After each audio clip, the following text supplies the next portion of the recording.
Bonjour à tous et bienvenue dans votre rendez-vous sportif préféré. Si on parlait sport, aujourd'hui une émission exceptionnelle qui sera consacrée entièrement à la Ryder Cup 2018. La compétition de golf opposera les États-Unis à l'Europe. Un événement qui sera organisé du 28 au 30 septembre à quelques mètres de nos studios sur le green du golf national de Saint-Quentin-en-Yvelines. Pour parler de cet événement planétaire, nous sommes obligés de faire appel aux plus grands spécialistes du monde du sport présents dans le département. Présentation en musique de ce casting 5 étoiles. On commence à ma droite par une légende, un mythe, le Tiger Woods des chroniqueurs. Il a participé à des dizaines de talks, il est rodé à l'exercice.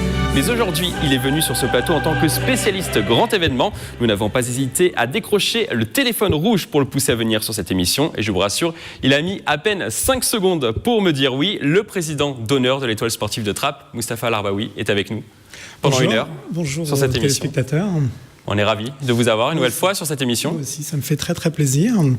Voilà, donc pas plus grand spécialiste du golf, mais ne zappez pas, on parlera foot. Vous êtes prêt à débattre quand même, Mustapha, non, bien comme sûr. Toujours. Au contraire, ça me fait très plaisir d'être là et de parler d'autres choses justement. On passe de l'autre côté, musique. Il nous vient tout droit du golf national de Saint-Quentin-en-Yvelines. C'est l'un des greenkeepers les plus talentueux en Europe. Cet ingénieur agronome de 34 ans s'est notamment occupé du gazon de Wimbledon avant de bichonner aujourd'hui le parcours du golf national. Depuis 2012, il s'occupera du parcours pendant la Ryder Cup 2018. Le superintendant, l'Espagnol Alejandro Reyes, nous fait l'honneur de venir sur ce plateau pendant une heure. Bonjour. Bonjour Alejandro. Alors on est très heureux de vous avoir sur ce plateau en sachant que vous avez un emploi du temps surchargé, on peut le dire en ce moment. Oui, mais ça me fait très plaisir d'être ici avec vous et merci pour l'invitation. Voilà, on parlera notamment du parcours de la Ryder Cup. Sera-t-il le plus beau de l'histoire ? On répondra à cette question dans quelques instants. On repasse à ma droite, musique. Il travaille sur la Ryder Cup tous les jours à la cantine le midi. Il lit des livres sur la Ryder Cup. Le soir, il regarde des cassettes et des DVD sur l'histoire de la compétition. La nuit, il rêve même de la Ryder Cup et il espère que l'Europe remporte la compétition. Ses vacances, il préfère les passer sur le golf plutôt que dans les Caraïbes. Le chef de projet Ryder Cup à Saint-Quentin-en-Yvelines, Xavier Kusniertz, est avec nous pour cette émission. Bonsoir Mickaël, bonsoir à tous. Et juste une petite précision, j'aime aussi passer mes vacances dans des golfs des Caraïbes. Des Caraïbes, c'est comme il faut le la dire. petite précision. Alors j'imagine que vous êtes impatient que la Ryder Cup arrive ici. Très impatient, mais surtout on n'a pas attendu d'être à moins d'un an pour travailler beaucoup dessus. Donc en tout cas on est vraiment au taquet, on est à bloc et on est très heureux d'être là pour pouvoir en discuter avec tous ces spécialistes. Alors on termine à ma gauche, musique, c'est lui aussi un petit nouveau dans cette émission. Il mêle à la fois les ballons de rugby et les clubs de golf, deux passions qu'il pratique presque au quotidien. Ancien joueur de rugby, club de Versailles, il est aujourd'hui en charge de la communication et il joue avec les vieux crampons. Dans le monde golfique, il est directeur adjoint du golf de Saint-Cloud. Mesdames et messieurs, Pierre Chevalier est avec nous. Salut Mickaël. Salut à tous. Pierre, première émission. Première émission, très excité, très impatient de commencer dans cette ambiance sportive. Fair play, viril mais correct. Émission spéciale en plus. Et oui, sur le golf, une grande passion. Voilà, pas trop stressé du coup pour cette première ? Pas du tout, ça devrait aller. Ça devrait aller. Vous allez m'aider. Je pense qu'ils vont vous aider, oui, effectivement. On va passer maintenant au programme de cette émission spéciale Ryder Cup. Aujourd'hui, nous allons parler du futur théâtre de la compétition, le parcours de l'Albatros sur le golf national de Saint-Quentin-en-Yvelines. Est-il le plus beau golf au monde ? Est-il le plus difficile ? Nous répondrons à cette question dans quelques minutes. Nous parlerons également des équipes européennes et américaines. Qui est le favori de l'épreuve ? Faut-il prendre un Français dans l'équipe ? Des questions qui vont faire parler ces experts autour de cette table. Mais avant de développer ces thèmes, coup de projecteur sur le public français.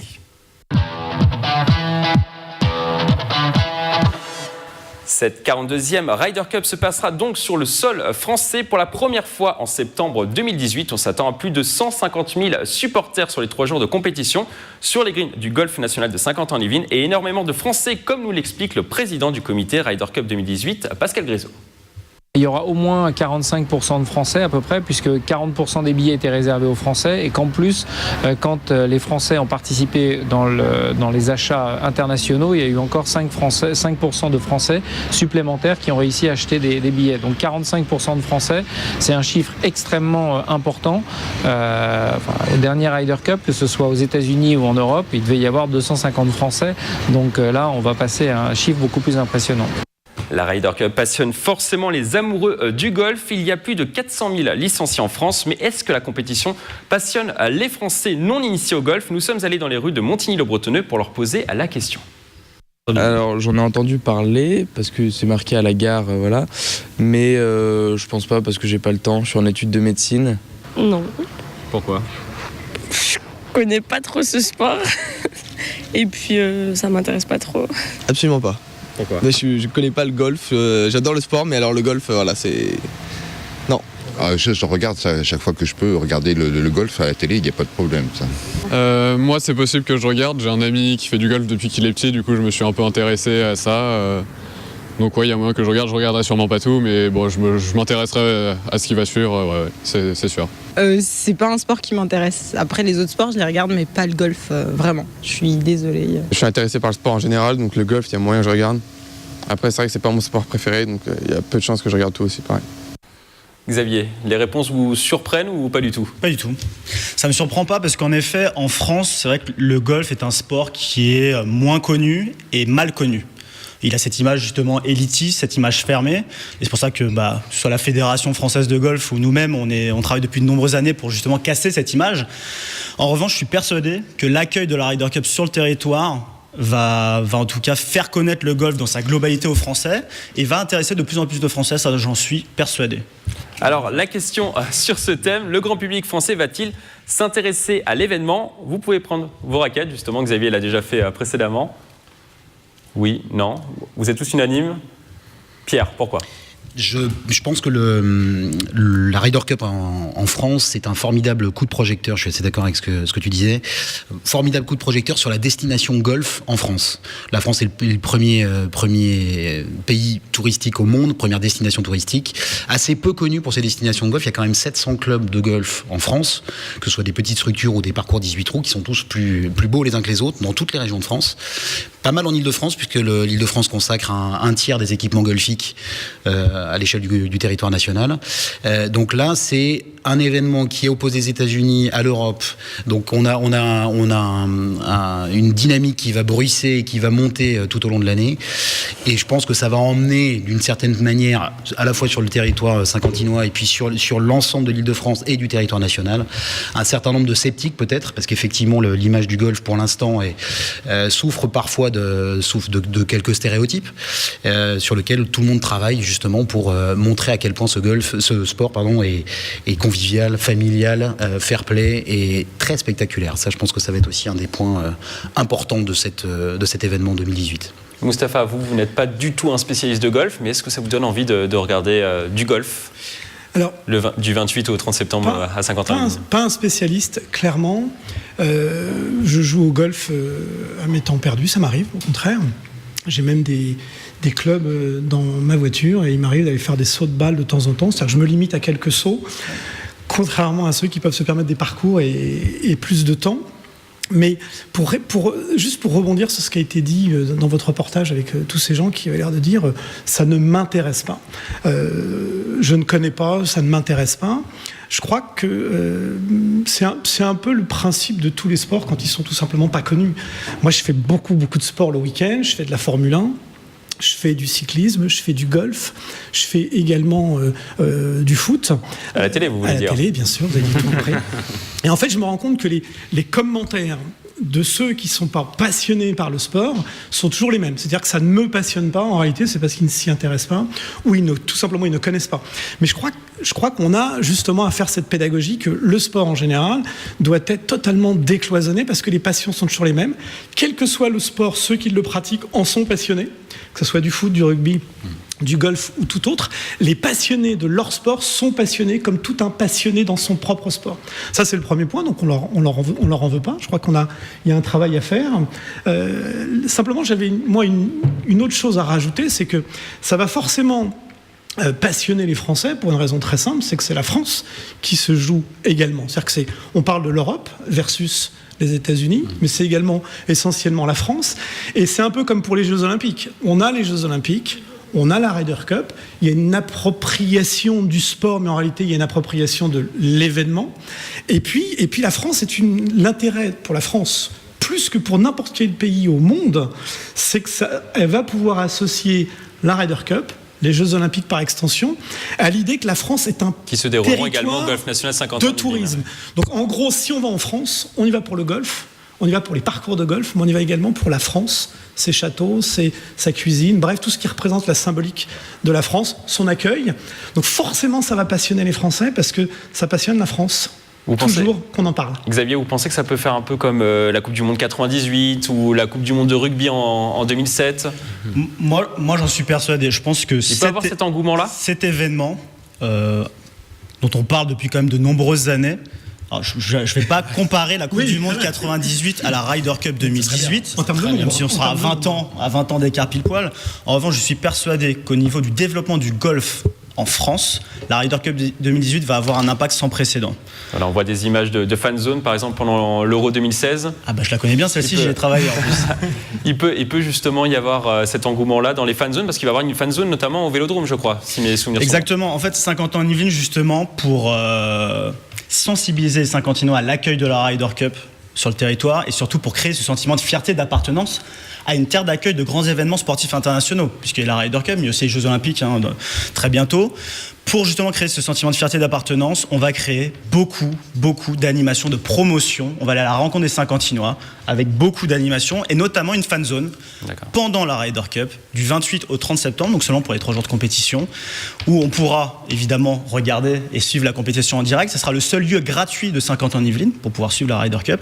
Et surtout, le principe d'une fan zone, c'est de prolonger l'expérience du fan. Donc il y aura beaucoup d'animation, d'activation de partenaires, de la restauration, pour pouvoir en fait vivre, ou en tout cas que les Saint-Quentinois, les Franciliens ou les Français qui n'ont pas de billet pour le golf national, puissent vivre quand même la Ryder Cup avec une effervescence certaine.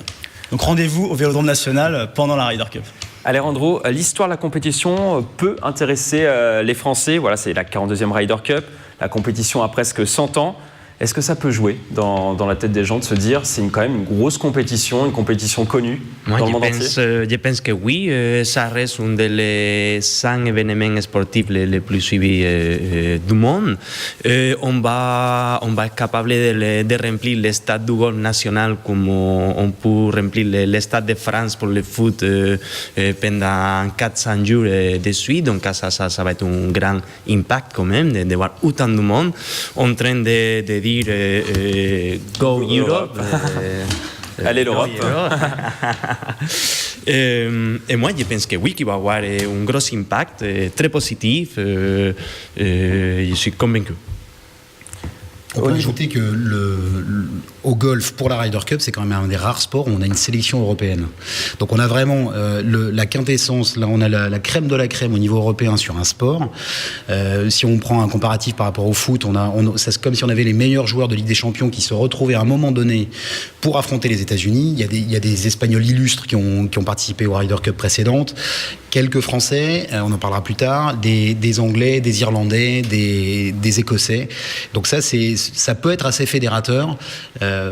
Quand on va monter vers l'événement, ça peut être justement de se mettre derrière le drapeau européen, ça peut être une bonne chose et un événement assez fédérateur là-dessus. Et ce qui est intéressant également, Pierre, c'est au niveau du format de la compétition. Voilà, normalement une grosse compétition de golf, tous les joueurs partent de zéro et doivent réaliser le moins de coups possible. Alors que là, pour la Ryder Cup, on joue en équipe. C'est des matchs 1 contre 1 aussi le dimanche. Est-ce que le format peut intéresser le grand public français ? Au niveau quand on prend la personnalité des joueurs, notamment la personnalité des joueurs américains, de ceux qui seraient dans l'équipe en septembre 2018 et les Européens, ils jouent en double. Là, les premiers jours. Ensuite, il y a effectivement des simples, des mano à mano qui sont vraiment qui sont théâtraux. C'est-à-dire c'est vraiment des matchs qu'on peut vivre au plus près. C'est-à-dire que le gros avantage, et là aussi on en parlera, du golf, c'est qu'on peut suivre l'événement pour ceux qui assisteront à Saint-Quentin au golf national au plus proche. C'est-à-dire on peut sentir un petit peu la pression et puis la passion vibrer. Mais oui, le format est assez original et permet justement de vivre l'événement au plus proche et d'être également, pour ceux qui n'y seront pas, très spectaculaire et très télévisuel. Mustapha, vous pensez que ça peut plaire au grand public français, cette formule ? Alors, c'est toujours pareil. Moi, j'ai plutôt positionné le sujet sur la notion de territoire, la France, l'espace saint-quentinois. Je pense que toutes les communes de Saint-Quentin-en-Yvelines, j'espère qu'elles seront toutes associées à cet événement et que ça fera bien évidemment connaître ce sport. Encore une fois, moi je suis dans l'idée de décloisonner, je suis dans l'idée que les gens se rapprochent. Les gens du golf, on en parle comme on en a parlé dans le reportage tout à l'heure, mais on parle également comme ça des footeux, parce qu'on ne les connaît pas. Donc quand on ne se connaît pas, on parle les uns des autres de la manière dont on peut l'entendre. Mais il n'y aura pas l'engouement d'une Coupe du Monde, évidemment, tout simplement pour le nombre de pratiquants. Moi, j'ai par contre une vraie question à ces messieurs, si je peux me permettre. Allez-y, c'est Moustapha. que un club, le foot, on voit tout de suite ce que c'est. Vous donnez un ballon à des gamins, ils jouent dans la cité. Ils jouent en bas de l'escalier, ils jouent en province de la même façon, sur un champ, peu importe. Le golf, ça nécessite du foncier, ça nécessite de l'espace, ça nécessite des infrastructures extrêmement sophistiquées. C'est du cousu humain. Et par définition, il y a peu de monde. Moi, j'ai jamais vu la foule, hormis quand il y a des événements. Je parle des pratiquants. J'ai jamais vu la foule sur un terrain de golf. Au contraire, on y va pour chercher la quiétude, on y va pour chercher le calme, pour se concentrer sur son sport. Encore une fois que j'adore. Mais l'idée selon laquelle on voudrait accroître le nombre de praticiens, le fait qu'on veuille faire en sorte que ça soit plus, on va dire, plus populaire, pour le dire autrement. C'est pas le golf, selon vous. C'est pas antinomique avec le fait que il n'y a pas beaucoup de place, il n'y a pas beaucoup de monde. Pour jouer au golf, faut quasiment prendre rendez-vous. On ne peut pas envoyer tout le monde en même temps. La semaine c'est compliqué parce que en plus, globalement, c'est sur le week-end que ça peut se concentrer pour ceux qui travaillent ou qui sont à l'école. Donc je me dis, c'est antinomique avec un sport populaire. On peut l'être dans sa tête, on peut l'être dans l'engouement, on peut être dans l'envie, mais par contre, dans la pratique au quotidien, il y a quelque chose qui m'échappe. Pierre, vous voulez répondre ? La conception des parcours de golf dans les années 70-80, c'est vrai, était très axée sur 18 ou 36 trous et sur lequel les non-golfeurs avaient peu de place. Désormais, le golf a fait sa mue, a fait son chemin, et notamment la candidature de la Ryder Cup a été soutenue et a été portée, et d'ailleurs a été successful grâce au concept imaginé par la Fédération française de golf des 100 petites structures. C'est-à-dire qu'entre 2008, début de la candidature française, et 2018, donc là sur les 10 ans qui séparaient les deux événements, la Fédération française de golf et l'ensemble du marché golf français s'est engagé à bâtir 100 petites structures. 100 petites structures, une petite structure c'est un practice, donc un practice ce sont juste des pas de tir, donc là il n'y a pas besoin de beaucoup de place, des pas de tir pour pouvoir s'entraîner, juste swinguer, taper des balles, ce que vous faites régulièrement.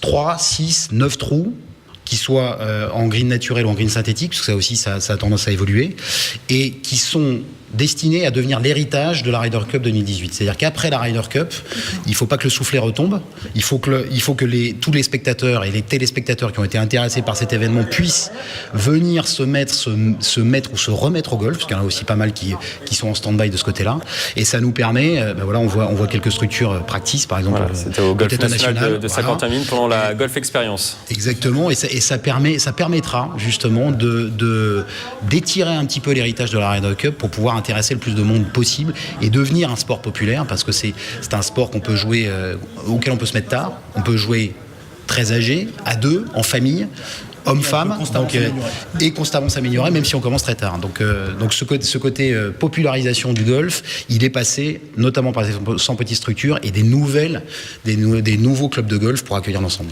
Rapidement. Ouais, il passe justement grâce à ces structures et grâce aussi à des événements tels que Golf Experience, vous en parliez Mickaël, qui a eu lieu le 7 octobre dernier. C'était notre événement. On a vu les images précédemment. Exactement, à un an de la Ryder Cup, où on a invité vraiment tous les Saint-Quentinois et même tout le monde à venir découvrir le golf autrement. On a eu plus de 600 personnes, la moitié étaient complètement novices. Et en fait là, on pouvait être vraiment plusieurs sur le practice. On avait du practice de nuit aussi, avec une ambiance musicale, DJ. Là, pour le coup, ça c'est vraiment très populaire. Plus populaire en tout cas. La notoriété de l'événement passera forcément aussi par les médias français et internationaux pour la grande conférence de presse organisée à Paris le 17 octobre dernier du One Year to Go. En présence des deux capitaines des deux équipes, Jim Furyk et Thomas Bjorn, il y avait des médias du monde entier, mais surtout des Français dans la salle. On écoute Pascal Grisot. C'est peut-être encore une surprise pour la France, mais la Ryder Cup, c'est vraiment, quand on le dit et on le rabâche depuis maintenant plusieurs années, c'est le 3e, 4e événement le plus important, le plus suivi au monde. Et là, on a l'impression que les Français sont en train de le découvrir. Et tant mieux, il reste encore 11 mois pour que la France se l'approprie et que cet événement nous aide à développer la pratique du jeu dans notre pays. Moustapha, on a l'impression que Pascal Grisot est un peu agacé dans sa réponse, qu'on soit si surpris en fait finalement de l'engouement que ça suscite dans le monde c'est exact. Et en France. Il a l'air effectivement un petit peu comme ça agacé. Et je peux le comprendre parce qu'il y a effectivement un vrai engouement. Encore une fois, il y a beaucoup de monde sur la planète qui regarde ce sport et qui ont une passion pour ce sport, mais probablement qu'il y a un décalage parce que quand on parle de foot, encore une fois, pardonnez-moi messieurs, mais c'est un petit peu la référence que je peux avoir autour de cette table, mais quand on regarde l'engouement des gens... Voilà, Coupe du Monde, pour le foot. JO, Ryder Cup, oui, le classement. C'est exact. Mais il y a quand même un vrai décalage. Coupe du Monde de football, je précise. Il y a un vrai décalage quand même il y a un vrai décalage de perception entre les trois. C'est-à-dire qu'on voit tout de suite pour la Coupe du Monde de football ce que ça a comme impact. Pour une raison très simple, c'est que les caméras de télévision dans tous les pays le montrent. Il y a une différence de perception en effet en France. Perception, je parle. Je parle de perception et en France. On est bien d'accord. Parce qu'aux États-Unis, le golf est équivalent du football chez nous. Hein. Mais la perception, encore une fois, la perception, c'est pas la réalité. C'est par définition quelque chose de pas perceptible. Mais quand on regarde la Coupe du Monde de football, vous voyez des caméras de télévision dans les quartiers populaires, vous voyez les gamins qui sont complètement excités à l'idée de supporter une équipe de foot, donc ils participent à cette émotion. On les voit dans les quartiers, on les voit dans les villes, on les voit dans les fan zones, on les voit sur le territoire français, surtout quand l'événement a lieu en France, mais c'est vrai aussi dans le monde entier. C'est-à-dire qu'on a des caméras au Brésil, en Argentine, en Espagne, pour leur propre population par rapport au sport. Donc du fait à la télé, on voit des milliards de gens qui sont passionnés par ce sport. Donc c'est numéro 1. Pour les JO, c'est presque à peu près la même chose, sachant qu'il y a beaucoup de territoires. Quand on fait des Jeux Olympiques, il y a les patinoires sont pleines. Et donc, l'angle de vue change et on y voit toujours cette masse. Quand c'est télévisuel, en tous les cas, j'entends par le prisme français, c'est vrai que le golf, on voit beaucoup le swinger. Éventuellement, ils sont deux sur le même parcours. On voit un peu cette foule canalisée, donc elle n'est pas dans l'exubérance, elle est plutôt canalisée. On la voit souvent au final, mais on ne voit pas tous ces pays autour du championnat du monde de football, ou même dans des grandes compétitions comme les Jeux Olympiques. Donc c'est cette perception qu'on n'a pas, encore une fois je le répète, en France, parce que l'engouement il existe ailleurs. Voilà, donc c'est une perception, c'est pas la réalité. Vous avez du boulot, les gars. Allez-y, Alejandro. Moi, je pense que vraiment la Ryder Cup encore va avoir un gros impact. Si on pense, moi j'ai dans la mémoire le départ à Medina, la Ryder Cup de 2012. Le départ de Ian Poulter avec la foule au départ d'Oua en train de crier Europe, Europe à tellement bruyant, et on voit un grand spectacle. C'est une fête du golf et la Ryder Cup, à différence des tournois de PGA Tour ou d'European Tour courant. Et moi je pense que là vraiment on va avoir un changement, va déclencher quelque chose qu'on va voir dans la télévision. Cet spectacle, cette fête du golf, c'est full, comme de la même manière qu'on le voit sur la Coupe du Monde, on va la voir à 50 ans en Yvelines dans un an. Il y a aussi une image extraordinaire qui a été mise en ligne partout dans le monde, on peut le dire. Vous le disiez, Mustapha, c'était pas assez télévisuel. Ils l'ont rendu télévisuel. C'est le tir des deux capitaines du premier étage de la Tour Eiffel, voilà, le 17 octobre dernier. Une première depuis les années 70 et la légende Palmer. Voilà, on regarde les images. Voilà, ils vont tirer du premier étage de la Tour Eiffel. Xavier, c'est vraiment le plan de com idéal, la Tour Eiffel. C'est un plan de com vraiment puissant, puisque c'est vrai que cette Ryder Cup 2018 à Paris, la capitale de la France, le pays le plus visité du monde, on en parlait, on n'avait pas le droit de se tromper. C'est vrai que la fédération y comptait beaucoup. Il faut savoir que d'habitude, les conférences de presse en Ryder Cup sont vraiment ultra sportives. Là, la conférence de presse, elle a vraiment tourné avec des images waouh et extraordinaires. C'était pour montrer aussi que cette Ryder Cup en France, elle serait différente des autres. Conférence de presse qui a été suivie en direct sur les grandes chaînes d'infos britanniques et également les grandes chaînes d'infos américaines. Exactement. En direct. Ouais. Bah non, mais c'est vrai que voilà, on en parlait. Dans ces pays-là, c'est vraiment un sport qui a vraiment une autre dimension qu'en France. Pour donner un bémol à tout ce qu'on dit, que justement il va avoir un impact auprès des Français, auprès des médias français aussi. Moi, j'ai regardé un petit peu les relais en presse nationale. Il faut savoir que dans l'équipe, le lendemain, il y avait seulement une demi-page en page 31 du journal. Donc c'est vrai que c'est un petit peu paradoxal avec ce qu'on essaye de dire que...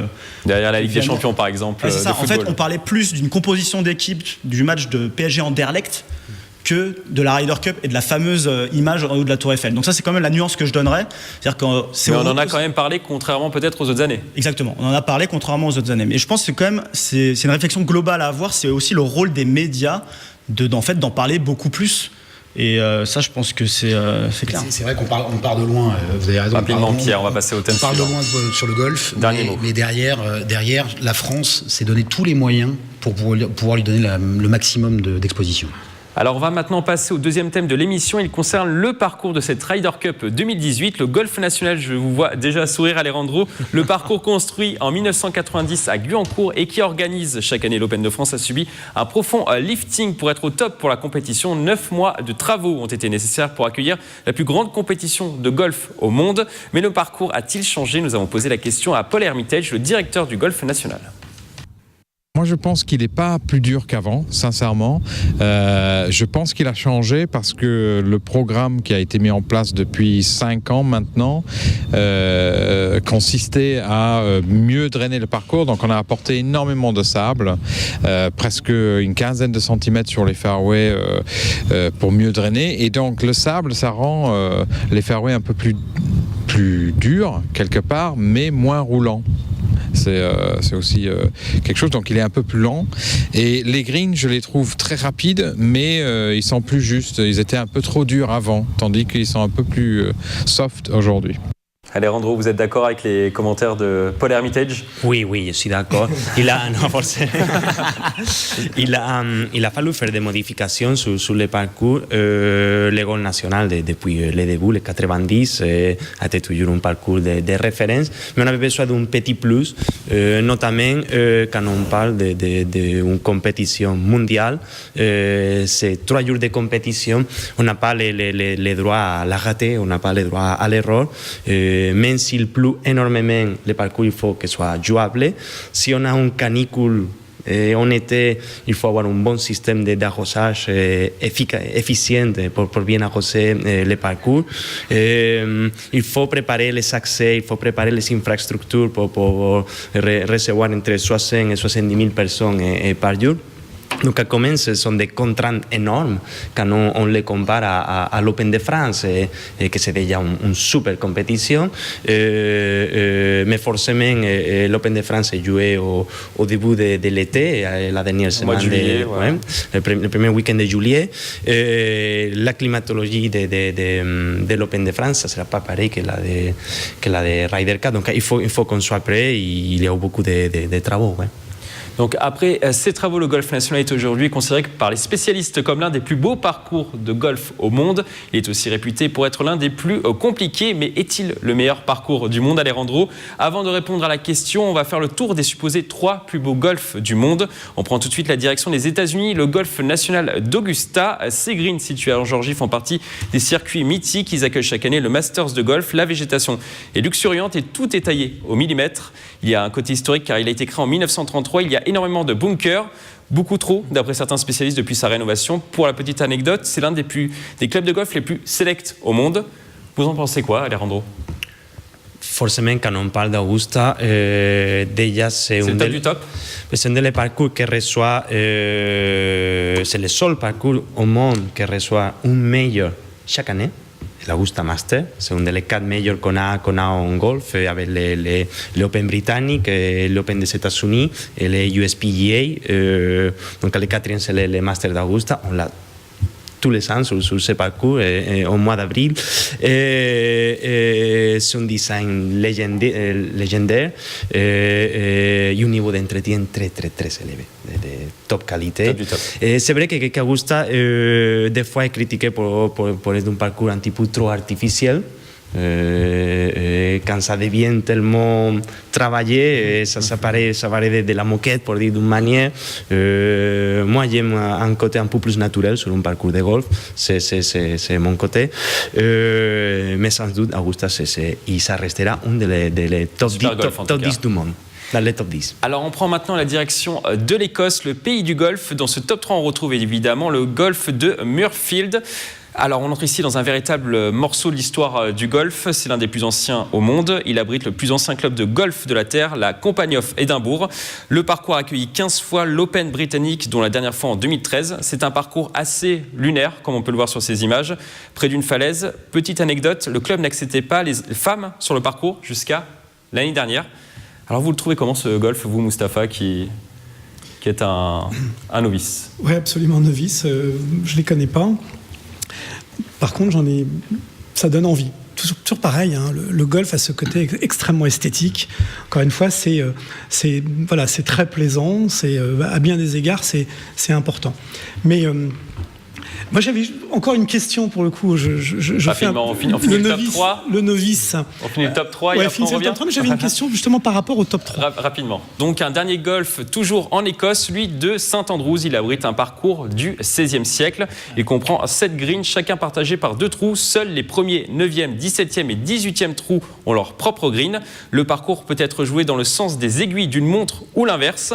À l'époque, ça permettait la repousse du gazon. Il y a un aspect aussi lunaire sur ce parcours avec énormément de bunkers. C'est vraiment, on va dire, la Mecque du golf. C'est la Mecque du golf, c'est le berceau mondial, au moins ce qui est identifié comme tel. Et c'est un parcours, même si c'est pas le parcours le plus golfique de la Terre, juste le jouer et l'expérience avec le poids de l'histoire au départ du trou numéro 1. J'ai eu cette chance-là lors d'un congrès des directeurs de golf de France. Les genoux claquent. Les genoux claquent au départ du 1.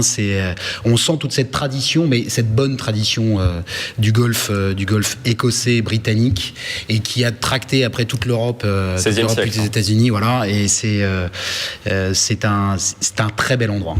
Paradoxalement, si on reparle d'Augusta, ces grands parcours-là, donc comme l'a dit Alejandro, le Masters se joue tous les ans à Augusta, et paradoxalement, c'est un club ultra fermé. Donc on doit faire avec dans le golf français avec cette tradition. C'est-à-dire il y a de tout dans le marché du golf français. Il y a des clubs fermés, il y a des clubs commerciaux, il y a des clubs publics. Et maintenant le golf souffre de plus en plus.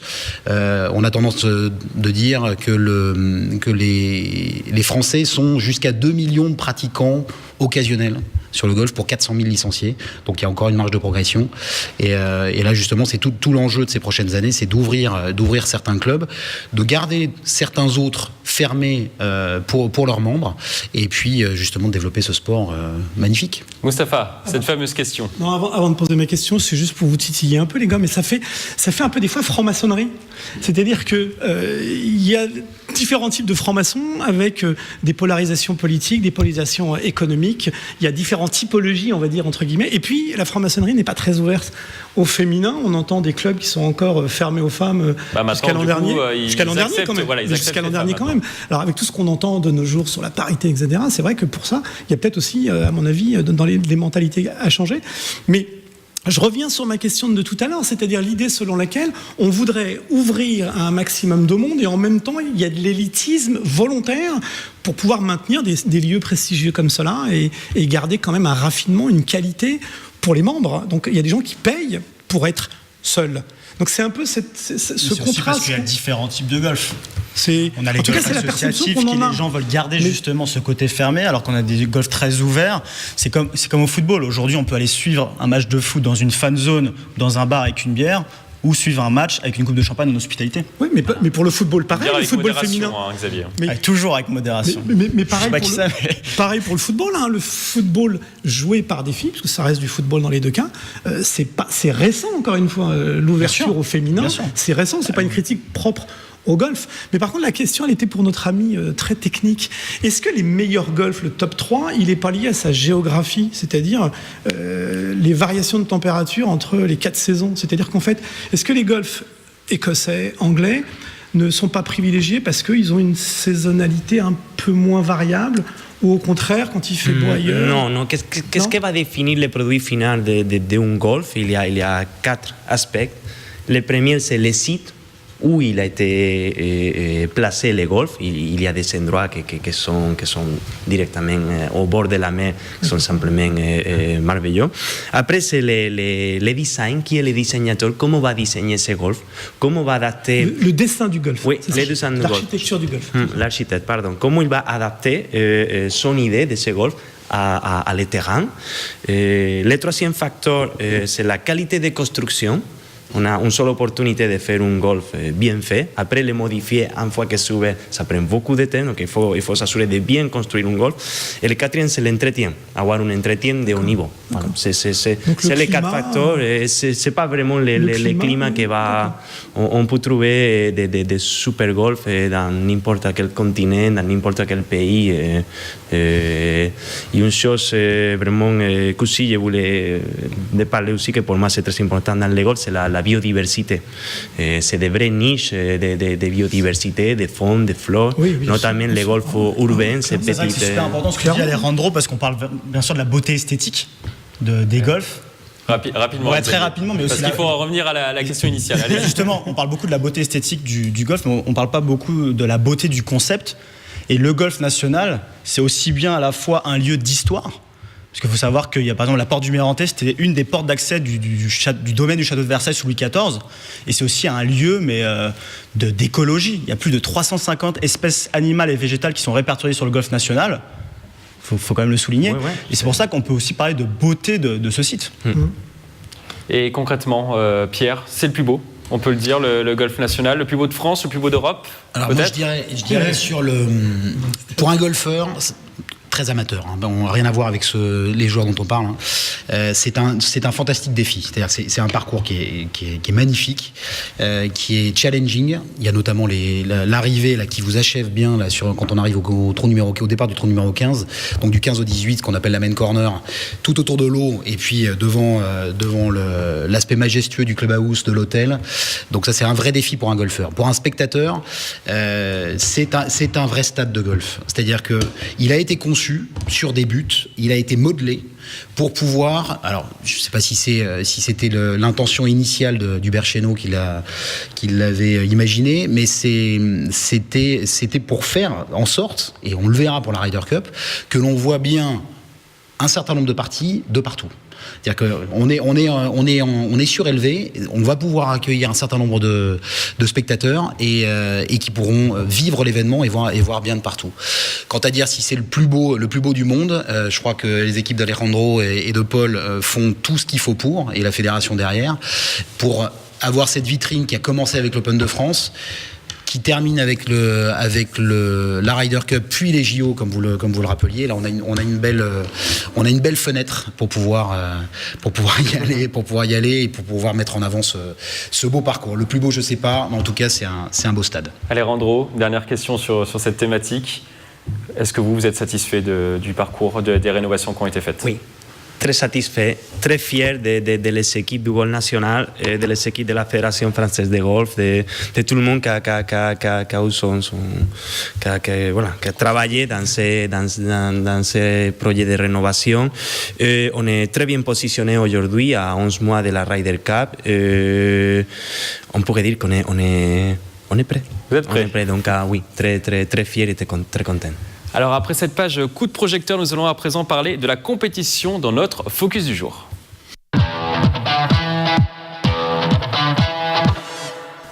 La Ryder Cup est peut-être l'une des plus grandes rivalités du monde du sport. C'est le seul moment où les Britanniques oublient le Brexit et sont fiers d'être européens. Sur les greens, les Américains dominent les débats 26-13, mais ils n'ont pas forcément brillé sur ces dernières années. Je vous rappelle le contexte de 1927 à 1977. Seuls les Britanniques étaient présents dans l'équipe européenne. Jusqu'en 1979, les Européens n'ont remporté que 3 victoires pendant cette période. Puis après cette date, tous les Européens peuvent participer à la compétition. Ils ont gagné 6 des 8 dernières Ryder Cup et surtout ils sont invaincus depuis 25 ans sur leur terre depuis leur défaite à Belfry en 1983. Cette année encore, les Européens auront le public derrière eux et ils connaîtront le parcours, un avantage selon le capitaine Thomas Bjorn. Je crois que dans chaque sport, jouer à domicile est un avantage. La foule sera derrière nous et nous connaissons bien le parcours. On sera en confiance sur le terrain.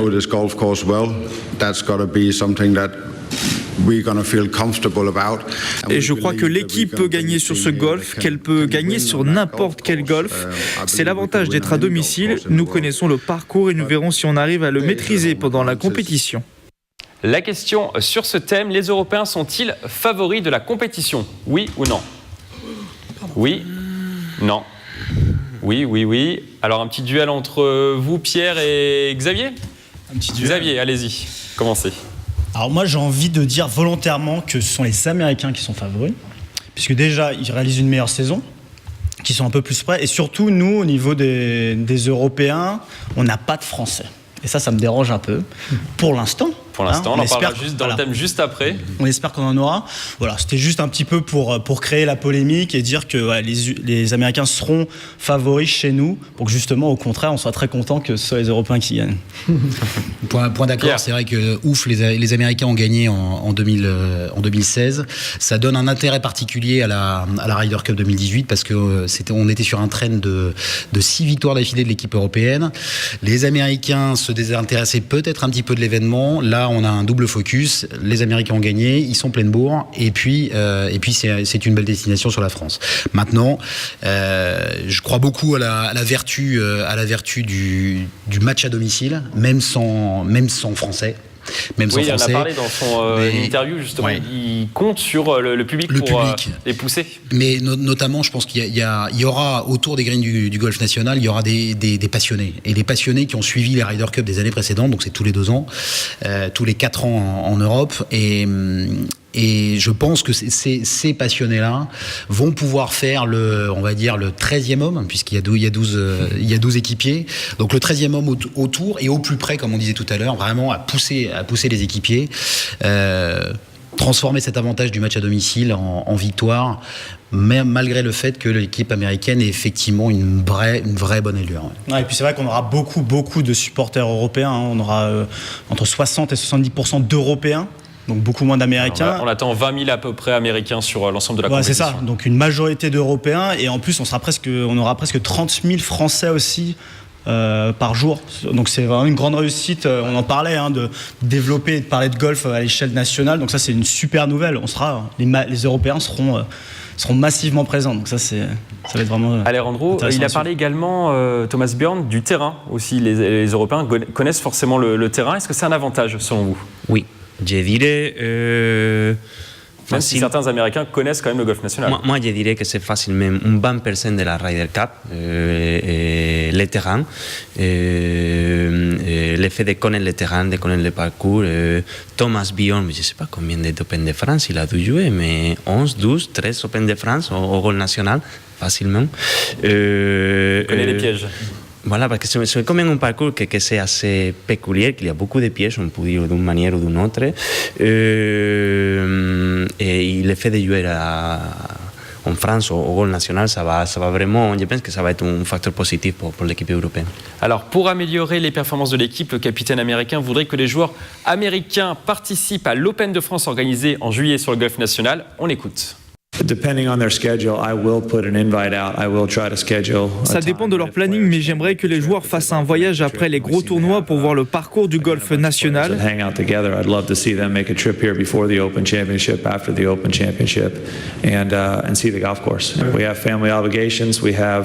Quand on est joueur, nous avons des obligations, qu'elles soient familiales ou des événements. Ça ne sera pas une obligation, mais j'inviterai ceux qui font partie de l'équipe à venir tester le parcours. I think it's going to be an ask and an invite, and I would hope to see some of those players. Mustapha, il faut les inciter à venir, ces Américains ? Bien sûr qu'il faut les inciter à venir. Ça, pour la beauté du sport d'une part, mais en même temps, pour revenir sur ce qui a été dit avant, statistiquement, si on regarde, on doit être à 26 contre 13 victoires. C'est ça. Sauf que les Européens, dans leur entité globale, ils sont venus beaucoup plus tard, puisqu'avant, c'était essentiellement les Américains. C'est ça, fin des années 70. Voilà, donc là, l'Europe, c'est vraiment depuis très peu de temps. Or, si on regarde les dernières victoires, elles sont statistiquement plus importantes en Europe. Depuis 79, depuis victoires européennes et 8 donc statistiquement, ça joue pour nous. Et puis j'ai envie de dire, vive l'Europe.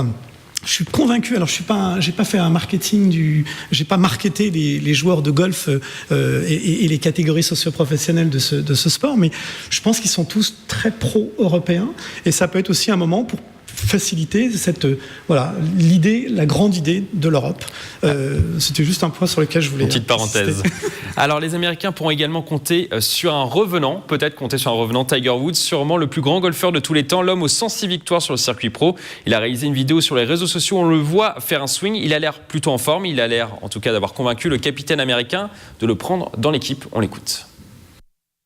Je pense que c'est une bonne nouvelle. Le swing que j'ai vu sur la vidéo était du bon Tiger Woods. C'était son swing du passé qui aurait besoin d'un peu de rapidité, c'est vrai. Nous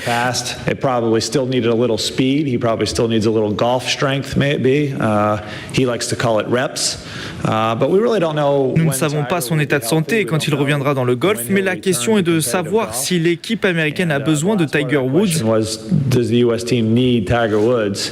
To be a part of the team. I will say that Tiger Woods is a great resource and would be. Et la réponse est que Tiger Woods est un super partenaire et qu'il est le bienvenu dans l'équipe en tant que joueur ou en tant que vice-capitaine, et j'espère qu'il sera un membre de cette équipe. He's been a great resource and a great person to have in the team room. So I'm hoping he will be part of that team.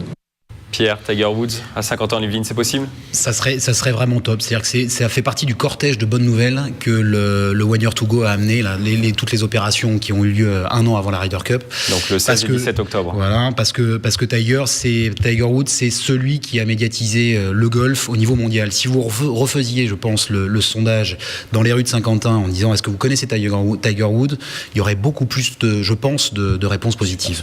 Donc c'est une excellente nouvelle s'il pouvait être dans le coin, quel que soit son rôle, parce que ça a été un tracteur monumental pour le développement du golf et de la médiatisation du golf au niveau mondial. C'est le Neymar du golf. Ouais. Ils ont leur star aussi. Ça au niveau européen et français. Ça serait un vœu pieux, mais... Le golf a ses stars et ses people, parce qu'il a aussi été connu par ses frasques. Sur ces Donc à un moment dernières donné, années, il y a une visibilité sur les joueurs. On n'en dira pas trop sur les frasques de Tiger Woods, Mustapha. En tout cas, il devrait revenir d'ici début 2018, d'après les médecins. On passe maintenant à notre rubrique débat, et il concerne les Français.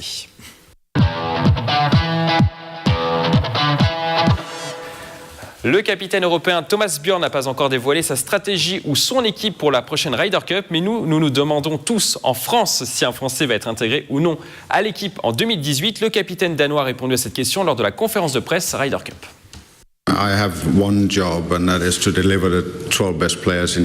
J'ai un job, prendre les 12 meilleurs joueurs en Europe, peu importe d'où ils viennent. J'ai cette question à chaque fois que je viens en France, et j'ai la même question quand je retourne dans mon pays, au Danemark. Évidemment, je sais que les supporters français aimeraient voir un golfeur français dans l'équipe, mais je respecte assez l'équipe aussi pour vouloir prendre les 12 meilleurs joueurs européens pour cette Ryder Cup 2018.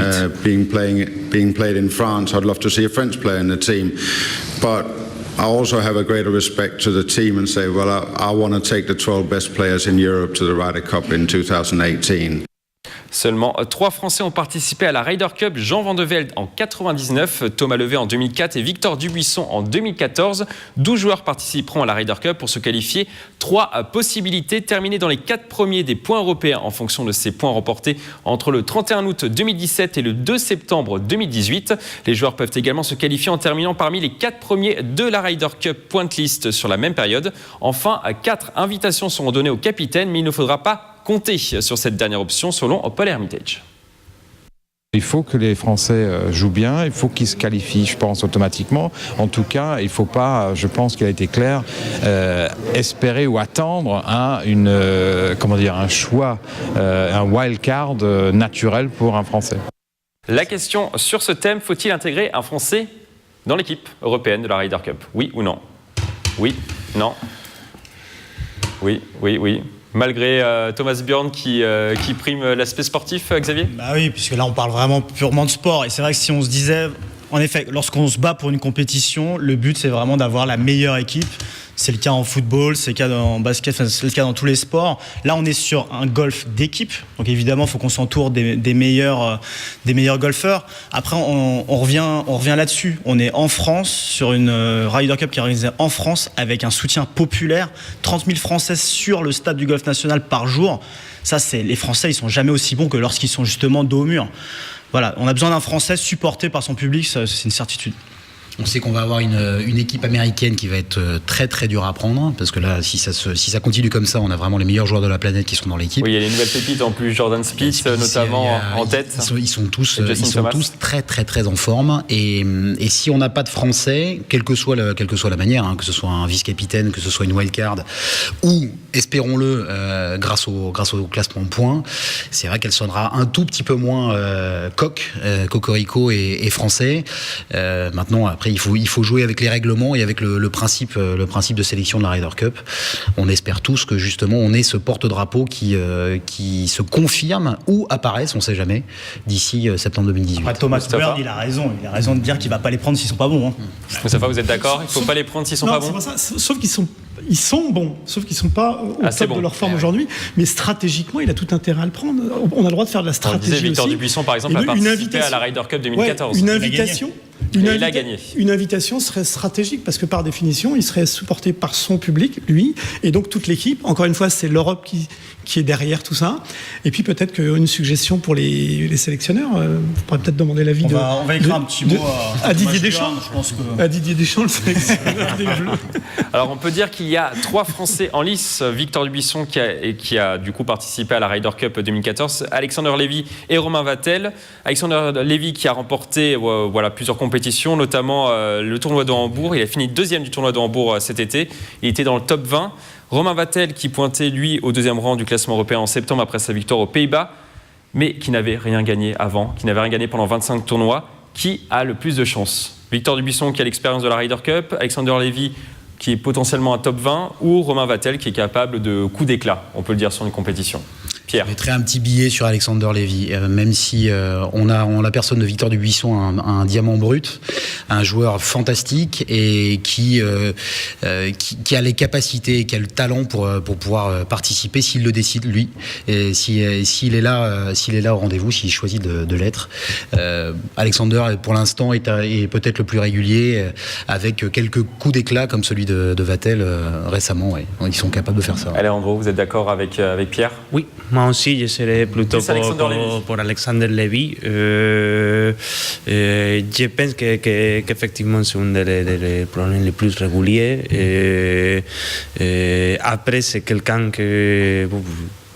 j'ai eu l'opportunité de rencontrer tous les 3, mais c'est vrai qu'Alexander Lévy, je pense que c'est pas comment dire, mais il est vraiment prêt à tout donner pour avoir sa place. Et ça serait génial, encore une fois, ça serait génial d'avoir un Français dans l'équipe, et ça serait un plus, ça serait pour nous, pour l'école nationale, pour la fédération. Alexander Lévy, c'est vrai que c'est la tête de gondole du golf français là, depuis quelques mois. Il est de plus en plus connu.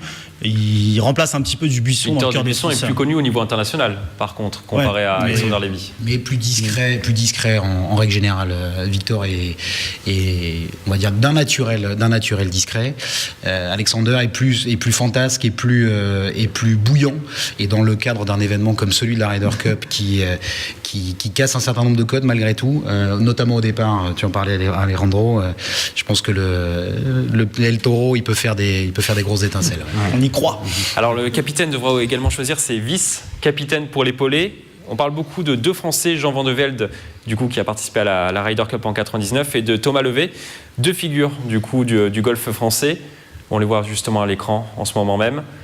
Est-ce que vous êtes d'accord avec Thomas Bjorn? Voilà, est-ce que ça serait une option du coup de choisir un Français en tant que vice-capitaine et pas en tant que joueur finalement? Sûrement une très bonne option sur l'aspect expérience et puis rôle, aura.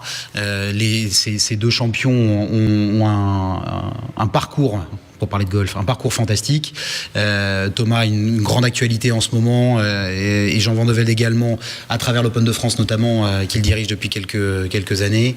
On a là des joueurs qui ont joué dans les plus beaux parcours, qui ont joué des Ryder Cup, gagné pour Thomas, et donc c'est je pense, en termes d'expérience, de coaching, et si on a la chance en plus d'avoir un Français dedans, pour boucler la boucle, c'est une bonne chose pour les accompagner sur cet événement. Moustapha, vous serez heureux d'avoir un Français en tant que vice-capitaine et pas en tant que joueur, forcément?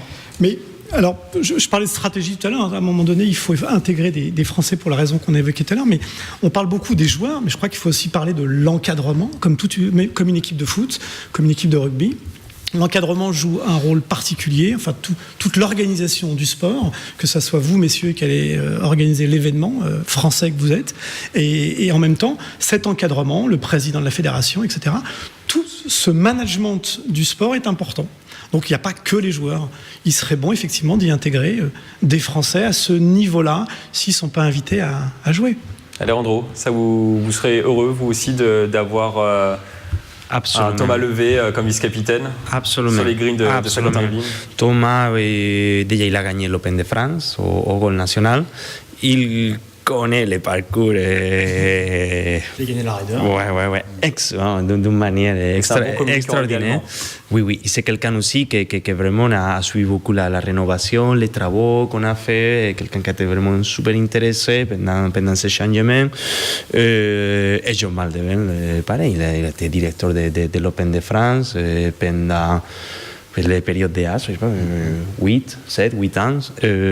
Il connaît les Golf national, l'Albatros, et tout ça, ça peut donner un plus à Thomas Bjorn pour prendre ses décisions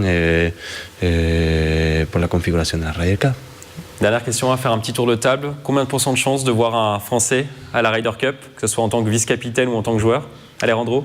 Je pense avoir les deux vice-capitaines et joueurs. C'est possible. Un 20%. Avoir un de les deux, au moins 65%.